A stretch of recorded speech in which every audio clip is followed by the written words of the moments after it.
Olá, Tema Quente está de volta com o Giancarlo Suma, da ONU, e com o nosso senador Randolfo Rodrigues, do PSOL do Amapá.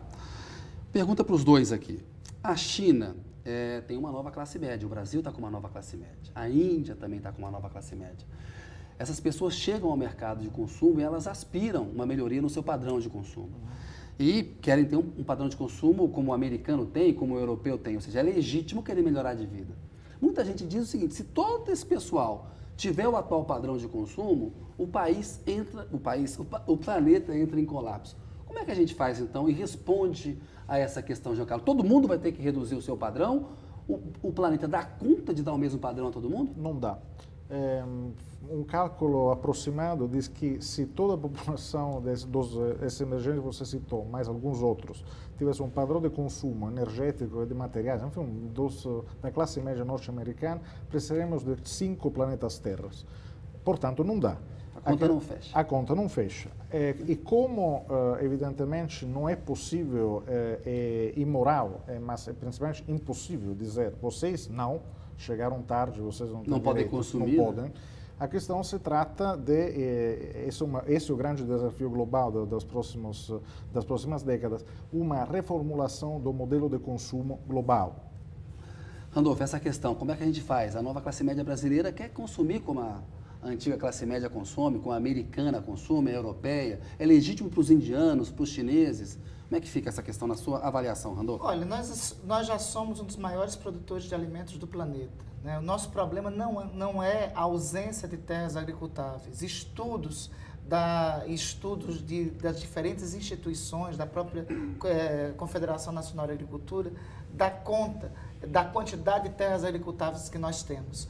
E nós temos que, eu repito, nós temos que entender que o patrimônio ambiental que temos e a retirada sustentável desses produtos da floresta dá conta dos padrões de consumo que temos, da necessidade de alimentação que mas temos. o Giancarlo falou aí, se os emergentes todos, essa população toda, tiver um padrão de consumo similar, são 5 planetas Terra. Pois é, mas nós temos alternativa para isso. A alternativa para isso é o crescimento com sustentabilidade. E na prática significa o quê? Todo mundo tem que reduzir um pouco o seu padrão? Ou tem que mudar o padrão? Como é que é isso? Não, nós temos que fazer um pacto humanitário. Porque, assim, se for inversamente proporcional à condição, o consumo, as necessidades, com a produção de alimentos, a produção de bens de consumo, de fato, vai ser impossível. Mas nós temos que fazer um pacto humanitário em que não é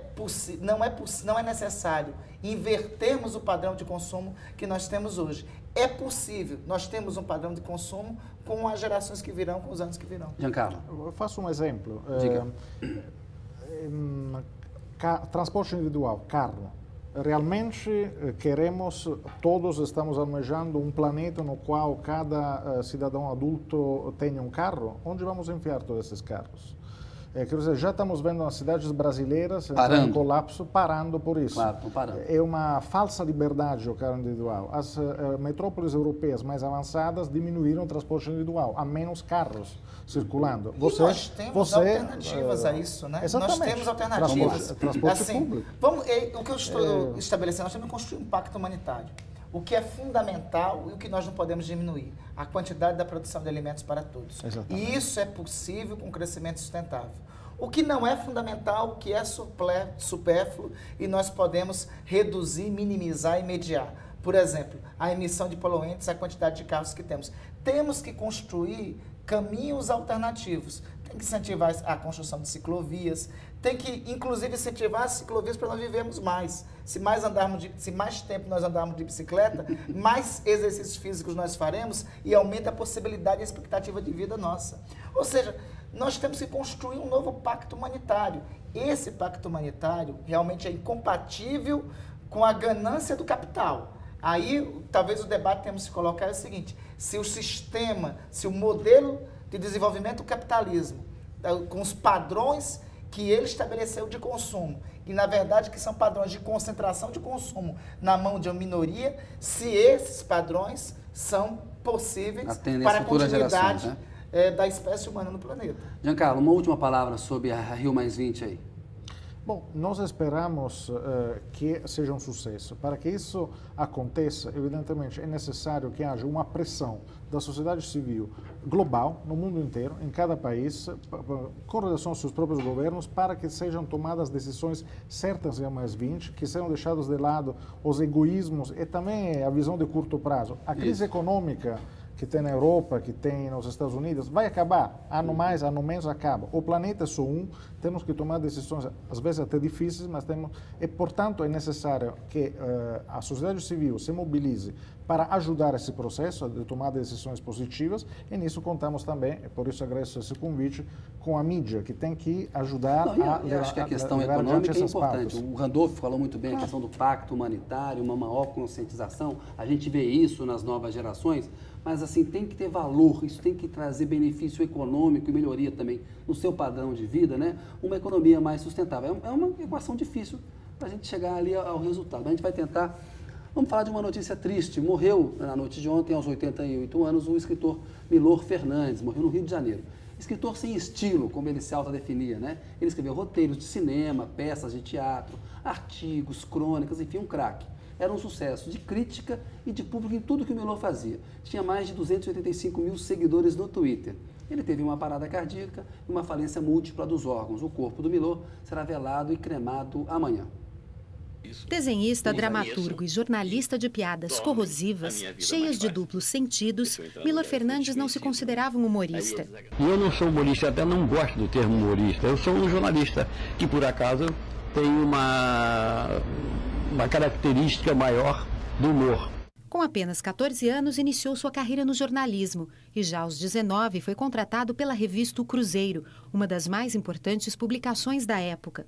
Em 1964, envolveu-se com o lançamento do jornal O Pif Paf, considerado pelo Serviço de Informações do Exército como o início da imprensa alternativa no país. Um ano depois, Milor voltou a desafiar os militares com a peça Liberdade, Liberdade, que acabou sendo proibida pela ditadura. Apesar do espírito de enfrentamento, nunca deixou de debochar da esquerda.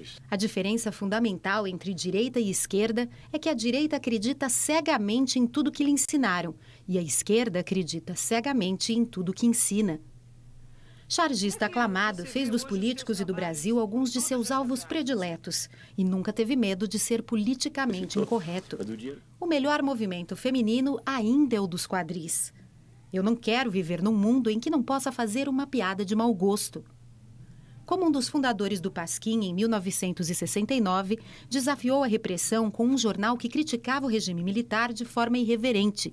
E a irreverência sempre foi uma de suas marcas registradas. Eu tenho um bom humor irritante. Antenado e sempre aberto a novidades, em 2000 criou um site. Na internet, de imediato, com este site, eu percebi que eu estou me dirigindo a pessoas específicas que estão me procurando.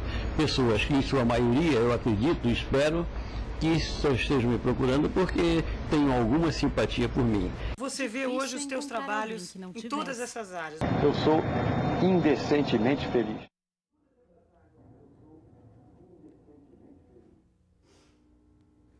Milor era um craque, a gente viu aí. Tem uma frase dele que eu gosto muito e até retuitei hoje, que é a seguinte: o cara só é sinceramente ateu quando está muito bem de saúde. Né? Depois, quando fica mal, já começa a acreditar em Deus. Nós retuitamos juntos. Eu retuitei também essa mesma boa, frase. Muito eu acho boa. que ela define enfim, toda a sarcácia. A importância do Milor para a vida brasileira, assim, a gente viu que ele atuava em várias áreas, né? No humor, na filosofia, a mistura disso tudo. O que você vai guardar do Milor, o Randolph? Eu acho que era um dos mais completos filósofos brasileiros. Filósofo porque ele elaborava. Aí ele não era somente um frasista. Ele, no que fazia, inspirava a vida brasileira e a definição dele de direita e esquerda achei muito interessante e sarcasticamente atacando os dois lados. Vai fazer uma falta enorme para o Brasil. Giancarlo, o Milor para você acompanhava, curtia como italiano que está no Brasil há muito tempo? Ah, bom, sim, porque desde que eu cheguei sempre estava rodando em algum veículo, alguma revista, fazendo coisas. Ele é uma desses brasileiros geniais, uma geração que...